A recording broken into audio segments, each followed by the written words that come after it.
Welcome everyone to this session, and I'm so excited to get to speak with an amazing group at the conference. Today we'll be talking about cinema education. So some of the objectives for the session today are related to not just thinking about things like Grey's Anatomy or Scrubs or the TV shows that we all love and have to do with medicine, but also learning how to become better consumers of media ourselves, which will gain understanding of how our patients and our friends may be coming to us with different biases that they attain from visual media. Because some of the things that we hope that we'll be able to do by the end of the session is be able to better understand how visual media techniques convey different messaging and how that messaging can influence our perceptions. So just a brief introduction to me and why I'm very passionate about the topic of cinema education. I am a recent graduate of Stanford Medical School, and I was very passionate about the way that visual media influences their different public health messaging. Because of that, I actually created a course and taught a course at Stanford called Medicine in the Movies, where we met with both medical students, graduate students, and undergrads at Stanford to talk about movies and to go through some of the same things that we'll be doing later today in the interactive portion of the talk. I also am a filmmaker myself, and during my time at Stanford, in the midst of completing medical school, I went and worked with some folks over at Stanford to make a full-length independent film called Potter Mater, which is now in post-production. I also wrote and directed a couple of short films that were shown at some short film festivals about various topics, including gun violence as well as domestic violence. So why should we even think about movies and medicine, and how does it actually relate, aside from it being a great source of entertainment and relaxation for ourselves after we get home from the clinic or from our jobs? Well, one of the great things is that movies or visual media in itself can be an incredible tool for training. So there have been actually a couple of studies that have shown that showing different films to medical students can help increase their understanding of biopsychosocial aspects of health and also improve empathy, which, as we all know, is an issue that many people are thinking about in terms of medical training and how tough it can be. But using films, we can help gain a better understanding of other people's perspectives. There have also been studies shown that using films can be a great way of really solidifying knowledge about things like rare diseases. For example, at Stanford, one of my mentors created a film about different lipid problems that people have, which we show during our biochemistry class, which really helps people solidify our understanding of some of those complicated different biomedical pathways, but also grounds it in this human perspective of what it can mean to live with some of these diseases. More recently, there have also been studies showing that we can use movies as a way of treating depression and anxiety. For example, there is one study recently that showed Disney movies during chemotherapy for patients with gynecological cancer and demonstrated that they were able to better connect with their families and also better connect with themselves and decrease some of the anxiety just by watching Disney movies. Also, some studies have looked at watching movies during dialysis sessions, which has been able to also improve patients. So this can be a very accessible way of providing ancillary treatment for patients who are undergoing really intense experiences like cancer or dialysis. As I mentioned, I had a particular interest in using visual media for public health projects. For example, there is a Population Media Center, which is a company that shows different films that help relate to different public health problems. And through this, as you can see in this article over here, they've shown that they can improve patients and lay people's understanding of things like birth control or even other things such as education. So regardless of whether or not that we're interested in this, everyone is a consumer of media these days. And whoever we meet on the street is going to come to us with different understandings of what is something to do. So for example, another study showed that by having smoking and vaping in films, different adolescents may be more likely to vape after watching it. So having understanding the back of our mind of what's available in the media and then what people are coming to us with can be really helpful for when we're thinking about talking with patients. Moreover, it can be a really great way of increasing conversations about topics that often aren't talked about. For example, there's been a lot of movies recently about postpartum depression. Tully came out a couple of years ago. Also more recently, A Mouthful of Air with Amanda Seyfried is out, as well as there's a new series on HBO Max. So this can be a wonderful way of increasing conversations about things like postpartum depression, which are often swept under the rug. So rather than continuing to talk about all of these studies, what I thought would be really fun for us to do today is actually do something similar to what I did in my class over at Stanford, which is to look at a piece of media and to put ourselves in the seats of a film critic and think about the different components of movies and how they can influence our understanding of a certain topic. So what I have on this slide here is certain aspects of films that we think about when we're making films, such as script, the characters, the certain choices the director makes, the score, what sort of shots are being covered, production design, how the sets and costumes influence things, as well as special effects and editing. And what I'd like for us to do with our remaining time is just watch a movie, and then I'll be facilitating a conversation between us about the clip that I pulled. So this is now the interactive portion of our talk today. So be prepared to participate. So the clip that I chose for us to look at today is from Made, which is a recent Netflix TV series. And to give you a bit of context, what's happened before this clip is that we've been following our character here who was in a domestic violence situation where her partner was an alcoholic, and she had escaped with her daughter to a shelter, but then came back later with her partner after she reconnected with him. And what happens before this scene is that she received a car from a friend, which enabled her to work as a maid. But as we shall see, her conflict with her partner ensues in this clip.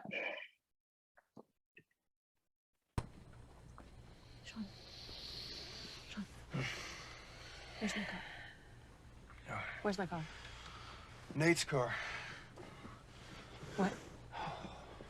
Nate's car. What are you talking about? I gave it back to the prick. I'm sick of looking at another man's car in my driveway. You didn't do that. You didn't do that. You gave it back to him. Yeah.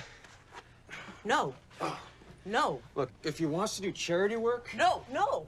he could Sean, donate it to the Sean, Red Cross. Sean, that's my fucking car. That is my life. That is my only way for me to leave here. Sean, that's Late the for only work. way for me to do anything. I'm late for work!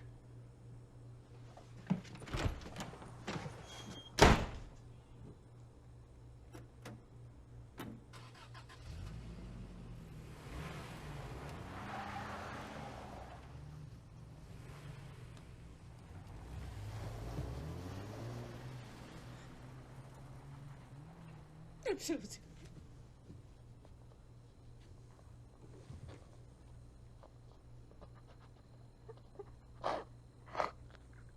I'm so stupid.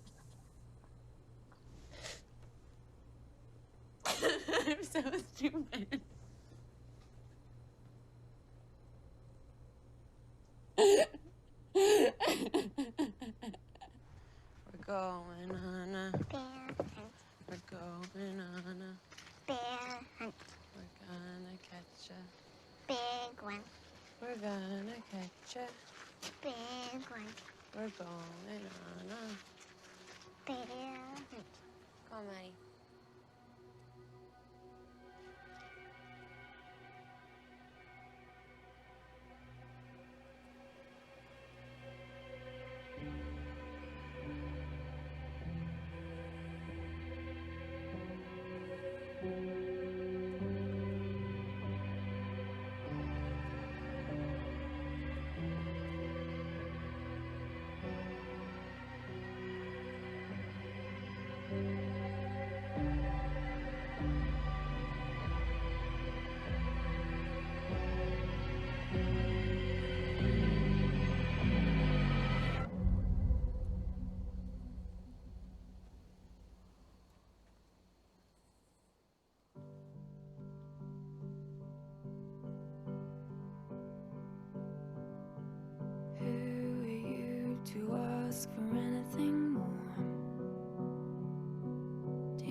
wanting lessons to be sent from God.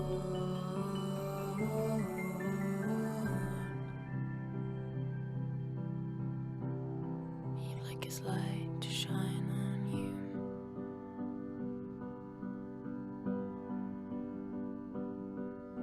You've really missed a trick when it comes to love. Always seeking what you don't have, what you do ain't enough.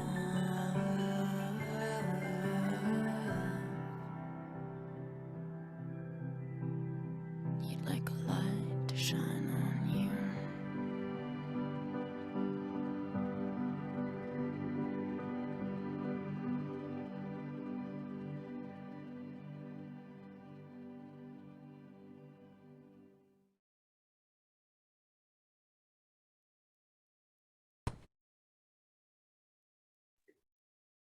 So with that clip in mind, what I was hoping we could do then is to just think about how different components of the filmmaking process helped contribute to our understanding of what the character is going through.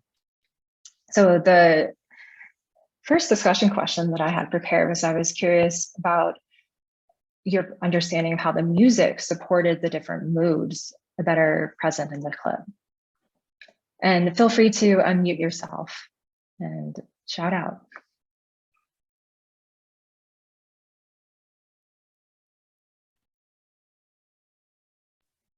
Well, I thought it was interesting that like the beginning portion, there was no music. And I think it was because of the situation that we were witnessing in the scene. And then the scene with the tree, it was like kind of a menacing or kind of anxiety provoking score. Yeah. Yeah. I think one of the cool things about music too is that it can create a feeling that is often hard to express in words.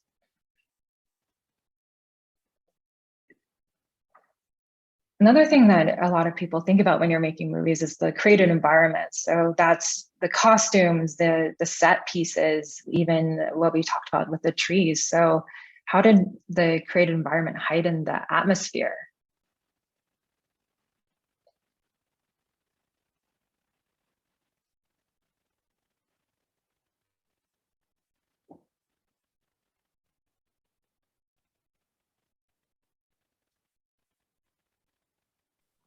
I think they make Sorry, it really I guess her world. Oh, sorry. Go ahead. I was just going to say, I think they make a really interesting contrast between the world of the trailer and the kind of the external world, which is very beautiful, but becomes very threatening the moment she kind of considers trying to leave and trying to walk through the woods to get somewhere else. Whereas the environment of the home is very drab and plain and constricting, and even down to like the couch, which is very soft, but also so soft that it's sinister, and that kind of like pulls her in. And yeah, it's very well done. Yeah, I think what I liked about this clip in particular is that it helps really emphasize how difficult it is for her to leave. Because oftentimes I think there's a perception in these kinds of situations that shouldn't you just go? Shouldn't she just go back to the shelter? Can't you just get out of it? And I think this really showed this almost fairy tale-like atmosphere with the trees where she feels completely trapped.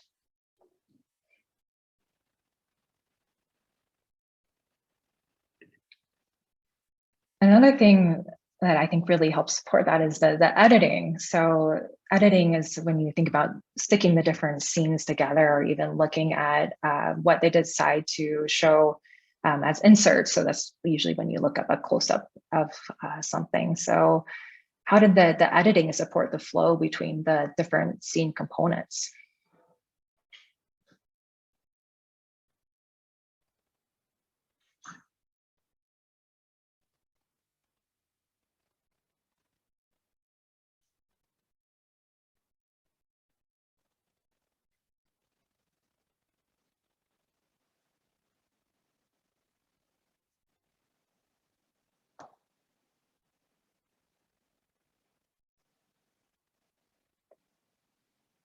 I'm always happy to talk if there's no one thinking, but for me, this may be a little bit of a technical piece as well, but there, in my mind, were three distinct sections where you see first her realization and the confrontation, which is the way it flows into then her experience with her daughter, and then her kind of sinking into the couch, were three separate components of that scene in my mind. So I thought it was very interesting how they managed to combine all of those with different music moods, like we already talked about as well.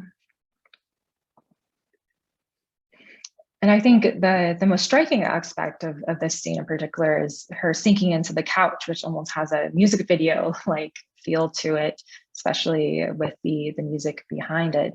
So what was your opinion of that special effect, and what kind of mood or feeling do you think they were trying to create with that kind of special effect?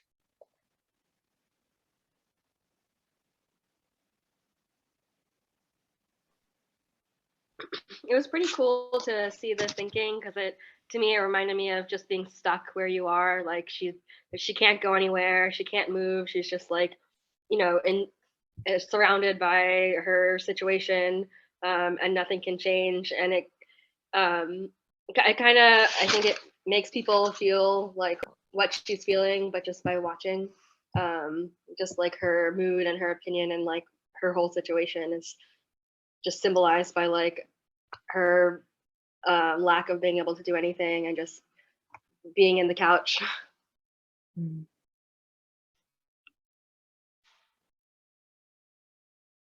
Yeah, I think for me, at least, when I watched this TV show, I thought it was a really great depiction of what depression can really feel like, which is often something that's hard to describe, this feeling that you cannot get off the couch. And that's something that's difficult for some people to understand, especially. I know we had a great session where they were talking about AAPI, mental health, and some skits that they were doing relate to that. And there was a lot of discussion about how it can be difficult for some people to understand what that feels like, depression. And I think this did a great way of showing you her perspective, going from even where the cinematographer tilted the camera initially, so it looks like she's going sideways or something weird's happening, but you're seeing that it's just her perspective of seeing everything from that sideways position that she's in. So you really get to sink into her point of view. So that kind of leads me to my next question, which was, do you think this scene could help someone understand depression better?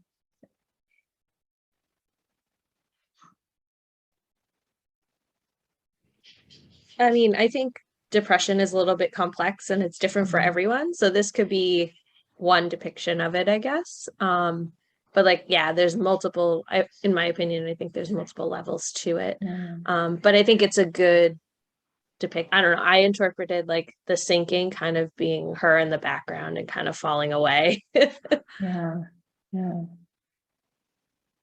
That's the fun thing about visual media. Everyone gets to have a different perspective.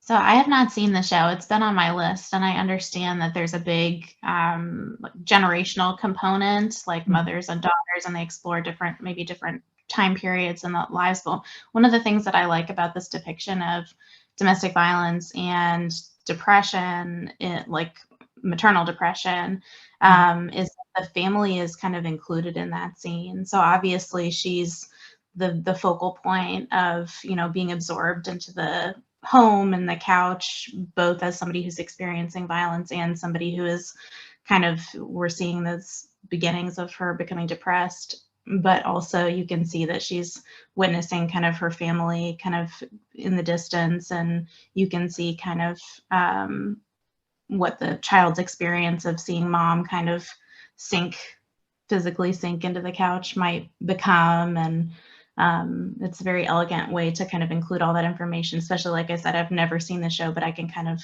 tell where they're going to go just from that one scene. Yeah, and I think it's actually a really great television show. So I would definitely recommend it. I thought it was very great. I know we're nearing the end of our time, so I wanted to say if there's any questions, certainly feel free to leave them on the Whova app. I'm always excited to talk about visual media and filmmaking and those kinds of things. So excited to connect if that's something you're ever interested in.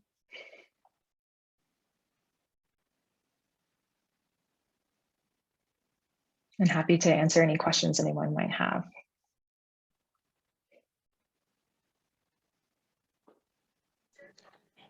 I guess, how did you make the transition? Because you're mentioning you're in science, so you're in biochemistry, all that. How did you make the transition to this topic? I actually ran into a mentor who was doing the same thing. So she was a emergency room physician who was also a documentary filmmaker. So she encouraged me to pursue the interest that I had, because I'd had a background in public health, more so and interested in how visual media and public health combined. And she just encouraged me to go for it and start making my own films. So it was really a mentorship relationship that led me down this pathway.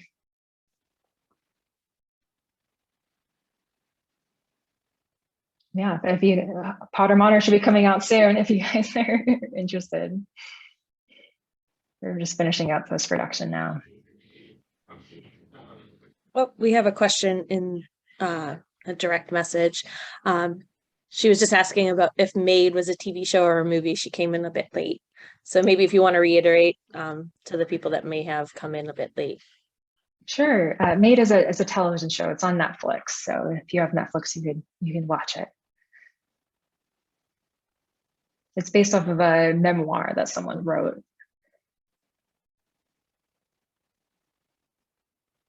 So you could read the memoir as well. Okay, I think we're at time, and just to be able to give people enough chance to, if they want to attend the next panel on addiction. But thank you so much for this session. I'm always interested to see the artistic choices in movies. So I was very excited about this talk. So thank you. Well, thank you for having me.